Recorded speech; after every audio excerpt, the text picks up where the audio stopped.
हाय everyone, welcome और welcome back to our YouTube channel. Myself Dikshita Ram से। और जैसे कि आपको पता है कि हम अभी सेल बायोलॉजी का रिवीजन कर रहे हैं। और जो हमारा पिछला वाला लेक्चर था फर्स्ट, जिसमें हमने देखा cell theory and overview of the cell.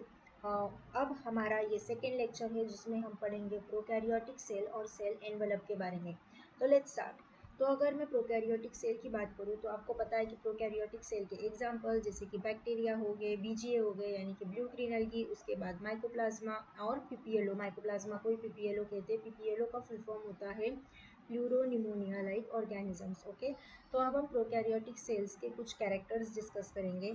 जैसे कि यूकैरियोटिक सेल्स से भी रैपिडली प्रोकैरियोटिक सेल्स डिवाइड करती है, ये हो गया पहला character. Prokaryotic cell eukaryotic cell से जनरली स्मॉलर होती है। उसके बाद इनका शेप और साइज़ बहुत ही मतलब अलग अलग हो सकते हैं। उसके बाद सारे प्रोकैरियोट्स में जो सेल होती है वो सेल मेम्ब्रेन से सराउंड होती है except mycoplasma. Mycoplasma cell wall less होता है, उसमें कोई भी सेल वॉल सेल एनवेलप कुछ भी प्रेजेंट नहीं होता। ठीक है, उसके बाद organization is fundamentally similar even though they exhibit wide variety of shape and function। भले ही प्रोकैरियोट का जो स्ट्रक्चर है वो कितना भी सिमिलर क्यों ना हो, लेकिन उनके जो फंक्शन है, जो शेप है, वो बहुत ही वैरी करते हैं। उसके बाद मैंने आपको बताया था पिछले लेक्चर में कि सबसे पहला कैरेक्टर जिसके बेसिस पे हम प्रोकैरियोट और यूकैरियोट को आइडेंटिफाई करेंगे वो होती है न्यूक्लियर मेम्ब्रेन। तो प्रोकैरियोट में जो जेनेटिक मटेरियल होता है वो नेकेड होता है और वो साइटोप्लाज्म में स्कैटर्ड होता है। एक ऐसा मतलब क्या बोलते हैं उसको कि बाउंडेड नहीं होता है, जेनेटिक मटेरियल स्कैटर्ड होता है साइटोप्लाज्म में और वो नेकेड होता है और उसमें कोई भी न्यूक्लियर मेम्ब्रेन नहीं होती। हाँ, पैकेजिंग नहीं होती है, वो वर्ड मुझे याद नहीं आ रहा था। उसके बाद जो फ्लूइड मैट्रिक्स होता है in the cell is cytoplasm. Cytoplasm होगा और in no well defined nucleus, हाँ पता है हमें। उसके बाद in addition to the genomic DNA, यानी कि प्रोकैरियोट हो भाई उसमें भी तो जीनोमिक डीएनए होगा, लेकिन जीनोमिक डीएनए के अलावा, ठीक है, एक तो होता है भाई जीनोमिक डीएनए, जीनोमिक डीएनए के अलावा भी एक स्मॉलर डीएनए उनमें प्रेजेंट होता है जिसे हम कहते हैं प्लाज्मिड, जिसे हम कहते हैं प्लाज्मिड। और plasmid confer certain unique phenotypic character to such bacterium. ठीक है, एक होता है प्रॉपर जीनोमिक डीएनए और जीनोमिक डीएनए के अलावा साइटोप्लाज्म के अंदर ही प्रोकैरियोट में एक सर्कुलर डीएनए प्रेजेंट होता है एडिशनल, जिसे हम कहते हैं प्लाज्मिड। उसके बाद जो प्लाज्मिड का फंक्शन होता है use to monitor bacterial transformation with foreign DNA. तो जैसे कि आपको पता होगा कि प्लाज्मिड के साथ वेक्टर को अटैच करके हम होस्ट ऑर्गेनिज्म में छोड़ देते हैं कि जेनेटिक इंजीनियरिंग वगैरह बायोटेक में जब हम उसका यूज़ करते हैं तो प्लाज्मिड्स आर वेरी इंपॉर्टेंट। ठीक है, जीन क्लोनिंग हो गया, जेनेटिक मॉडिफिकेशंस हो गए या फिर जेनेटिक इंजीनियरिंग होगी, तो उसमें प्लाज्मिड बहुत ही इम्पॉर्टेंट रोल प्ले करता है।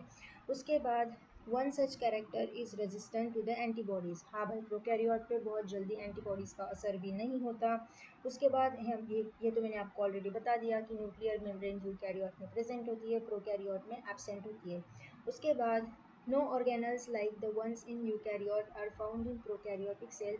ये भी हमने डिस्कस किया था कि जैसे यूकैरियोट्स में अलग अलग ऑर्गेनल्स होते हैं वैसे प्रोकैरियोट में नहीं होते एक्सेप्ट राइबोसोम।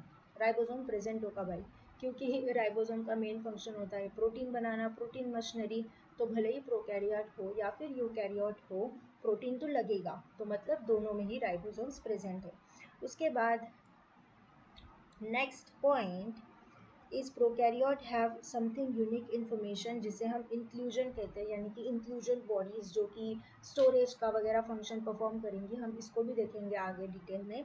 उसके बाद next point is a specialise differentiated form of cell membrane. हाँ, ये भी एक बड़ा इंपॉर्टेंट कैरेक्टर है, ठीक है, बैक्टीरियल सेल का, कि जो भी हमारी सेल मेम्ब्रेन होती है उनका उनसे एक इनफोल्डिंग्स निकलती है जिसे हम कहते हैं mesosome. It is a very important characteristic of prokaryote जो कि सेल मेम्ब्रेन की इनफोल्डिंग्स होती है। ये क्वेश्चन मतलब बहुत बार आता है भाई कि वो बोलेंगे कि mesosomes are infolding of cell membrane या फिर सेल वॉल या फिर प्लाज्मा मेम्ब्रेन, और हम कंफ्यूज हो जाते हैं, हमें नहीं याद आता। तो infoldings of cell membranes are the mesosomes. ठीक है, तो ये हमने पढ़ लिया प्रोकैरियोटिक सेल के बेसिक्स के बारे में। अब हम देखेंगे cell envelope and its modification. Okay, let's start.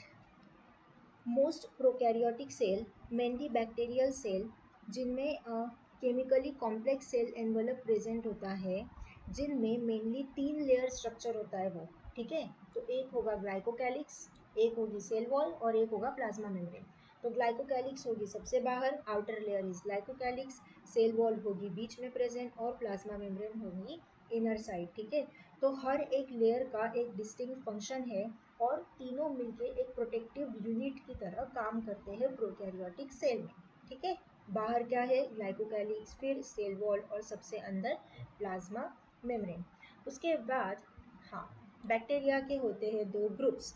तो on the basis of difference in the cell envelope and the manner in which they respond to the staining procedure developed by ग्राम।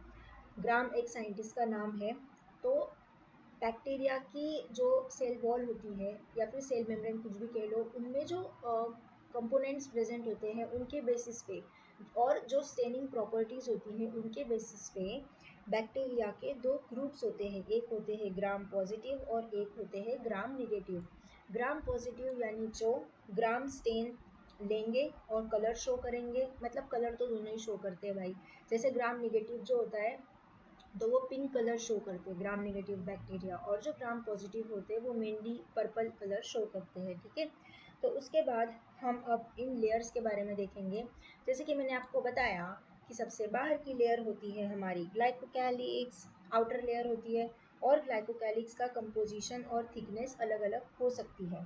तो glycocalyx के भी मतलब 2 layer होती है, उसमें एक होती है स्लाइम लेयर, यानी कि स्लाइमी एक चिपचिपी या फिर स्मूथ लेयर होगी जो लूजली पैक होगी। ठीक है, उसके बाद एक होगी कैप्सूल जो कि थिक और टफ होगी। तो ये हो गई आउटर लेयर।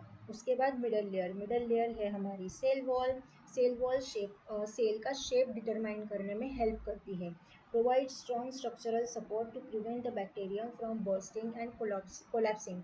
बर्स्टिंग ना हो जाए भाई, मतलब फट ना जाए सेल, तो वो कंट्रोल करने का काम कौन करती है, सेल वॉल। ठीक है, उसके बाद प्लाज्मा मेम्ब्रेन। हाँ, सो प्लाज्मा मेम्ब्रेन इनर है, सबसे बाहर है ग्लाइकोकैलिक्स, फिर है सेल वॉल एंड सबसे अंदर है प्लाज्मा मेम्ब्रेन। तो प्लाज्मा मेम्ब्रेन सिलेक्टिवली परमिएबल होती है, यानी कि वो किसी भी चीज़ को, किसी भी आयन को, किसी भी सब्सटेंस को सेल के अंदर बाहर नहीं जाने देगी। सिलेक्टिव चीज़ों को लेंगी भाई अंदर। ठीक है, बाउंड्रीज है भाई इस प्लाज्मा मेम्ब्रेन की। उसके बाद प्लाज्मा मेम्ब्रेन का structure similar structural to that of eukaryote, जैसे यूकैरियोट में होता है वैसे ही सिमिलर होता है, interact with the outside world. और प्लाज्मा मेम्ब्रेन का एक एक्सटेंशन होता है, जैसे कि मैंने आपको पहले बताया था, जो कि एक मेम्ब्रेनस स्ट्रक्चर बनाता है जिसे हम मीजोजोम्स कहते हैं। ठीक है, अब मीजोजोम के फंक्शंस के बारे में बात करेंगे थोड़ा सा। तो ये these extensions are in the form of vesicles, tubule और लैमेली। किसी भी फॉर्म में ये एक्सटेंशंस हो सकते हैं। तो मीजोजोम का मेनली फंक्शन होता है रेस्पिरेशन या फिर सिक्रीशन प्रोसेस में, या फिर एंजाइमेटिक कंटेंट में, या फिर सेल का सरफेस एरिया बढ़ाने में। ऑब्वियसली इन फोल्डिंग्स है ना, कुछ इस तरीके के है वो। तो जब ऐसा स्ट्रक्चर होता है तो वो सरफेस एरिया बढ़ाने के काम आता है। उसके बाद distribution to daughter cells, DNA replication, help in cell wall formation. तो ये सारे फंक्शंस हो गए हमारे मीजोजोम्स के। उसके बाद क्रोमैटोफोर। क्रोमैटोफोर यानी कि कुछ कलर बॉडीज। ठीक है, क्रोमा यानी कि कलर, फोर यानी कि बॉडीज। तो साइटोप्लाज्म के अंदर प्रोकैरियोट में कुछ क्रोमैटोफोर्स भी प्रेजेंट होते हैं जिनमें पिगमेंट्स प्रेजेंट होते हैं, जैसे कि साइनोबैक्टीरिया के अंदर। साइनोबैक्टीरिया का ही दूसरा नाम होता है बीजीए यानी कि ब्लू ग्रीन अल्गी। तो ये भी मेम्ब्रेनस एक्सटेंशंस होते हैं साइटोप्लाज्म के अंदर। उसके बाद अगर हम बैक्टीरियल सेल की बात करें तो बैक्टीरियल सेल एक तो मोटाइल होगा या फिर नॉन मोटाइल होगा। मोटाइल यानी कि बैक्टीरियल सेल एक जगह से दूसरी जगह पे ट्रैवल कर सकेगा, जा सकेगा, और नॉन मोटाइल मतलब इमूवेबल। सिंपल सी भाषा में बोलूँगी मैं कि मोटाइल मतलब मूवेबल और नॉन मोटाइल मतलब इमूवेबल। तो अब अगर बैक्टीरिया एक जगह से दूसरी जगह पे जा रहा है तो भाई कोई तो स्ट्रक्चर होगा ना जो उसको हेल्प कर रहा है, तो वो होता है फ्लैजेला। फ्लैजेला के होते हैं 3 पार्ट्स, एक होता है filament, then hook and then basal body. तो फिलामेंट जो होता है वो लार्जेस्ट पोर्शन होता है and extend from the cell surface to the outside. हाँ बताएं हमें, फ्लैजेला थिन होता है, फिलामेंटस होता है और सेल वॉल का एक्सटेंशन है फ्लैजेला, ठीक है। ये बात याद रखना कि flagella is the extension of cell wall और mesosome is the extension of plasma membrane. उसके बाद ये तो हो गया फ्लैजेला के बारे में। उसके बाद पिलाई एंड फिम्बरी। तो पिलाई एक इलोंगेटेड ट्यूबुलर बहुत ही थिन सा स्ट्रक्चर होता है जो कि स्पेशल प्रोटीन से बना होता है, पिलीन प्रोटीन होता है उसका नाम स्पेशली। तो पिलाई का फंक्शन होता है मेनली कि वो कॉन्जुगेशन में काम आता है, यानी कि बैक्टीरियल जो रिप्रोडक्शन है जिसका टाइप है कॉन्जुगेशन, उसमें पिलाई का बहुत ही इंपॉर्टेंट काम है, जो एक बैक्टीरिया को दूसरे बैक्टीरिया को जोड़ता है पिलाए, और फिर उनका जीनोमिक कंटेंट जो होता है वो एक बैक्टीरिया से दूसरे बैक्टीरिया में ट्रांसफर होता है, ठीक है। उसके बाद fimbriae. Fimbriae small Bristol like fibres होते हैं जो सेल से बाहर निकलते हैं। फिम्बरी का जो ओके एक सेकेंड, फिम्बरी कभी भी एक नंबर में नहीं होगी, बहुत सारे अमाउंट में प्रेजेंट होती है फिम्बरी। तो फिम्बरी सरफेस स्ट्रक्चर होता है, do not play role in motility. उसके बाद ये जो दोनों स्ट्रक्चर है ना, पिलाई और फिम्बरी, इन दोनों का मोटिलिटी में कोई रोल नहीं होता। ये सरफेस स्ट्रक्चर है, एक तो वो बैक्टीरिया को किसी सबस्ट्रेट से अटैच करके रखेंगे, मेनली उनका यही काम होता है, ठीक है। उसके बाद हम देखेंगे थोड़ा सा प्रोकैरियोटिक राइबोसोम्स के बारे में। तो ribosomes associated with the plasma membrane in cell prokaryote के अंदर 15 to 20 नैनोमीटर इनके साइज होती है, और मेनली 70s राइबोसोम्स प्रेजेंट होते हैं प्रोकैरियोट में, और 70s की यूनिट होती है 50s और 30s। और ये जो S होता है ना, S का मतलब होता है स्वेडबर्ग यूनिट या फिर सेडिमेंटेशन कोएफिशिएंट। उसके बाद अगर एक से ज़्यादा राइबोसोम्स जुड़े हैं चेन में तो उसे बोला जाता है पॉलीराइबोसोम या फिर पॉलीजोम। सेवरल राइबोसोम्स में attach to a single mRNA, जैसे एक एमआरएनए है ये, और एमआरएनए के ऊपर बहुत सारे राइबोसोम्स ऐसे जुड़े हैं, तो उसको हम बोलते हैं पॉलीराइबोसोम्स या फिर पॉलीजोम, जो कि एमआरएनए को प्रोटीन में ट्रांसलेट करने का काम करते हैं। उसके बाद the last topic of today's lecture is inclusion bodies. तो इंक्लूजन बॉडीज साइटोप्लाज्म में फ्रीली पड़े होते हैं, और इंक्लूजन बॉडीज के बहुत सारे मॉडिफिकेशंस भी होते हैं, जैसे कि हो गया glycogen granules, cyanophycean granules, phosphate granules, ठीक है। उसके बाद inclusion body is not bound by any membrane system, कोई भी मेम्ब्रेन न स्ट्रक्चर नहीं होता इंक्लूजन बॉडी के बाहर। ये reserve material in prokaryotic cell are store in cytoplasm, ठीक है। उसके बाद होते हैं और एक टाइप होता है इंक्लूजन बॉडीज का, जो कि है गैस वैक्यूल। तो गैस वैक्यूल मेनली बीजीए और purple and green photosynthetic bacteria में प्रेजेंट होते हैं गैस वैक्यूल। और गैस वैक्यूल का मेन काम होता है बॉयंसी प्रोवाइड करवाना, ठीक है। तो ये हमने देख लिया आज के लेक्चर के बारे में, जिसमें हमने सेल एनवेलप और उसके मॉडिफिकेशंस देखे, और प्रोकैरियोट के हमने कुछ जनरल कैरेक्टर्स देखे। आई होप कि आपको ये आज का लेक्चर समझ में आ गया होगा, और मिलते हैं हम नेक्स्ट लेक्चर में। तब तक के लिए keep exploring, keep achieving, keep thriving. Bye bye.